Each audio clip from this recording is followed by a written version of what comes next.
So hello guys, welcome back to my channel. Today we are going to see about an IAM, what is IAM and what are its services, in which service it is offered.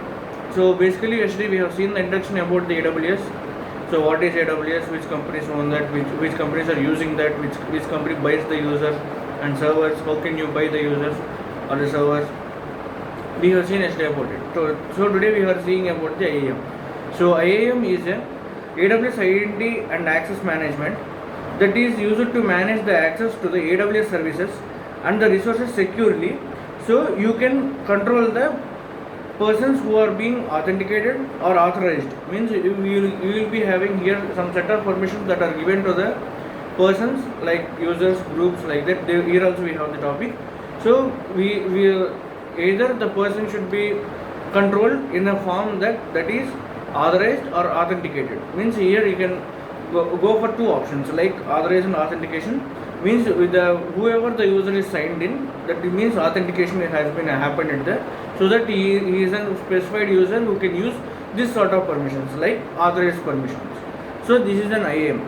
IAM will be used here for making an development in the process where we can manage the accessment of the users to different parts of services that are given by the AWS.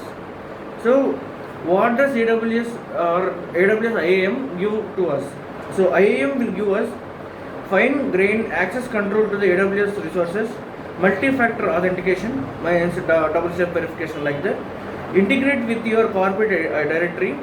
Means you can go and join with your company's directory that you are working as a member in some sort of team like that. You will be validated and manage access control for mobile applications with web identity providers. So with the web identity providers, we will be taking the mobile applications to work with the username like login with Google or login with Facebook or login with Gmail like that. We will be seeing the mobile applications will be logging through the web identity providers, so that it will be accessing the data on that application. Next, important roles of IAM. So important roles of IAM are basically there are three types of users or three types of using mechanisms like users, groups and roles.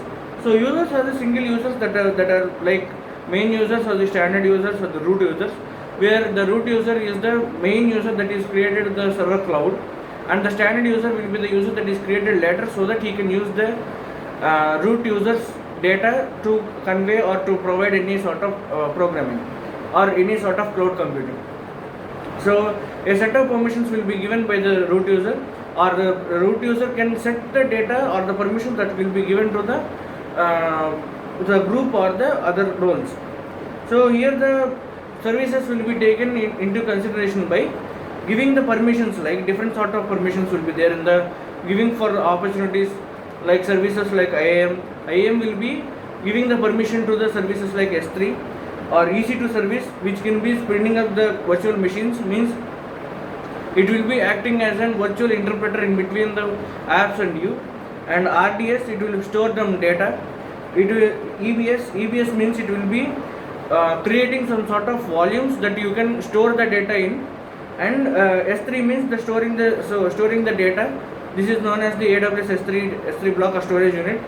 Next we have electric load balancing. Means the distributor is in the AWS is known as the electric load balancing. So that will be distributing the load to the different type of servers like Amazon Route 53 or Amazon VPC. So these are services that are offered by the AWS, as I said earlier. Yesterday, the service provider will be providing an IP address, so that it will be taken to the router, and the router will be taken into electrical load balancing. So the electrical load balancing means the distribution of the client's request to the different types of servers, so that it can reach the final stage that you wanted to reach, or final output you wanted to take. So roles is a virtual machine, or the roles are of basically two types. Roles means actually when we talk about role play here, the role play will be coming under action, so that the same person can act in the two roles. So then we will call as double role. Like that here the roles will basically the roles means only simple meaning of that will be a existing user can create a role for fixed time to show his data to others, so that they can also see the data without giving any access to them. So the role is created at that point. So here the roles are used to connect, or if the server is used for one server. So if we take one part of the server here is S3 and the other part of the server is EC2, then if the S3 user wants to maintain the access from the EC2, then he can here use the role, so that the already existing S3 user can be going into EC2 by creating a role or the role user, so that he will be going into the EC2 and taking the data. So IAM is a global service. It will, if we create the user anywhere in the world, he can access any sort of data which up to he has the permissions in the entire world. Means he can access from any part of the world, so that you can just change the servers that we require to see whenever we have the topic of acting the roles in the server. So IAM is a very good global service. It is, as I said now, it is an identity or access management. So the main owner will be giving you some sort of permissions, so that the identity will be carried on all over the world, so that you can use anywhere, any part of the world. So the owner account or the root account will be known as the account that will be having the group permissions or the group status or the work status or the data that will be controlled by, or the if you want to say that it is a management account, means manager, if you want to say clearly or simply, here he is a manager. So if you want to create a link in the data option, I mean if you want to, for suppose, create a group data, or if you want to create a root user, then you need to have some sort of permissions. Like first of all, you need to have an Amazon Web Services, which you will log in by having an Google ID or Gmail ID or email ID or the ID that is given by you from the Amazon when you buy the account, so that we will be having the AWS account and you will log in through that by a password which you have already set. So here we will be going into the creation of the group or the document that we need to create, or the string or the share we need to do by having the strings like HTTPS name sign in AWS amazon.in/console. So this is a sort of input that we are giving for the user to go to the input. Means if you are an owner, then if you want to give your details or your group, you want to assign a group, then you wanted to create a user, so that the user will be having how should I log in. So how should I log in means you will have here in data or the .com or the website or the site or the user ID. These are the names for this one. So this is an user ID that you will be given to the user, so that he can access through this ID, and you can get the password from here while we are creating the account, so that he will be accessing the data from this ID, this password, and you need to change the data. So later on I will tell the data changing policies or the privacy policies. So root access keys are the keys where it will be divided into the two types: special access keys and normal access keys, or the here we have said user ID and password. So root access keys are the basic terminology that is given for an user as an user ID and password, or access keys some sort of definitions of the special keys. So MFA will be coming into here a role. So MFA means multi-factor authentication. So as I said earlier, two-step verification in the Google accounts or any sort of OTPs we will get. That is the general terminology for the MFA in the AWS. So here the third-party applications will be taking the place, so that the Google Authenticator or Auth2 factor will be used for our convenience, so that they will be used for checking the two-step verification. Either it might be SMS, or it might be some sort of QR code or scanning code or barcode, any sort of data that can be scanned through this Google Authenticator or this Auth2 factor authentication. So here if you use an Android phone or iPhone, then we have Google Authenticator or RT2 factor authentication. If you use the Windows Lumia type phone, then we have the authenticator in the Play Store. So we need to create a IAM user. How we will create an user? Basically, there involves the 5 steps. That is, details of the user, means how much what is the name of the user, how can he use how can he enter the data, means how can he log in. Those are certain elements that are described in the details of the user. Next, we will go for permissions.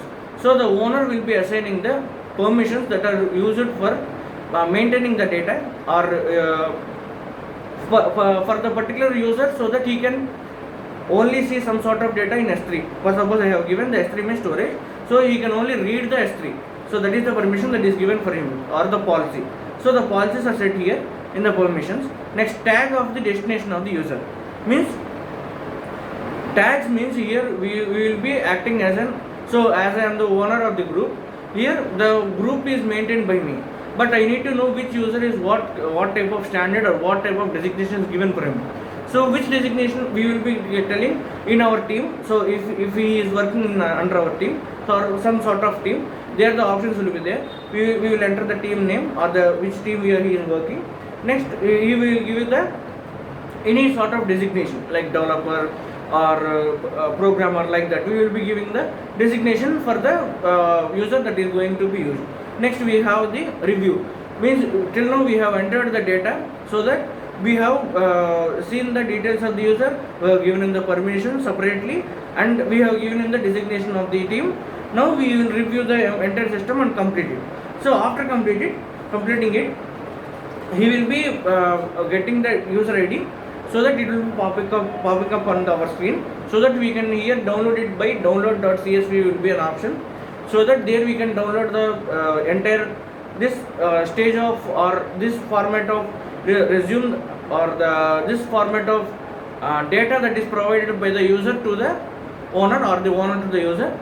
Here the data completely will be extended towards the passwords that are given by the AWS to the user for entering or logging into the AWS circuit or the console that is given by the owner. So here the basic rule of the AWS will be, once if you have accessed the data as an user, immediately must and should you should change the password that is given for you as an owner, or from which is given from the owner. So the password also has the different type of credentials, like it should have like it is also like Google password change or password entering the password or creating a password. Like he should be creating the password with some sort of special characters, small letters, capital letters, and special characters, and special cases in the opportunities, and every password should be reset for every 90 days, and it cannot be worthwhile for the user not be changing the password. Either he is be using the data entirely throughout his concept or the program, so that he needs to change the password for every 90 days. So these are the options that we have given, or these are the permissions, or these are the conditions that the password requires to be created by the user, so that he needs to manage it by himself. So owner will not be known the any password or information about him, so that he cannot engage into the user's profile. So after creating a user, he will be given a particular designation, so that he will be adding into a group. So if you want to change the permission of a group, we can actually create a group by setting some sort of permission, so that we cannot change the permissions for every frequent process, because if we have one user, two user, you can set the permissions for them, so that you can either check the data, or you can see the user what he is doing, or not give him the permission. But if you have so many number of people under your group, so that those all will be required to do one action at one time, so that we will create a group by giving a group a name, and adding the policies, means attaching the permissions that are needed to be given by the owner to the users, so that here attaching the policies will be as I said earlier, there when I have created a user, I have given him the policy or the permission that he can only read only S3 format, means AWS S3 will be only read at that time. But here I am giving the S3 full permission or full license permission for the users in this group. So here I can give the permission in the here attach the policies to the group, so that he can any user in this group will be or can be using the full sort of permission that is given for the S3. Next we will be reviewing the group and we will be creating a group, so that we will add the users that we want to see, or such particular type of users that we need to add into this group. So this group has particularly some sort of designated permissions, so that already if you have given as an owner to an user to give some sort of permissions, but here the group has a certain sort of permissions, so that everybody in this group will be having the same permissions. So if you want to keep or if you want to take off the permission earlier you have given, that is up to you, because after taking away from this group, again this permission will be gone as you have removed from this group. The same permissions first you have given will be staying at the long time. So this is how we have known about the IAM in the different sorts of manners, like creating a group, creating a user, creating policies, and how to change the password, and how to see the changes in an user from owner to group, so that you can create an user and you can create a group. So these are the different type of users that will be using the AWS, and this is the maintenance or the account access management that is done by the AWS, which is highly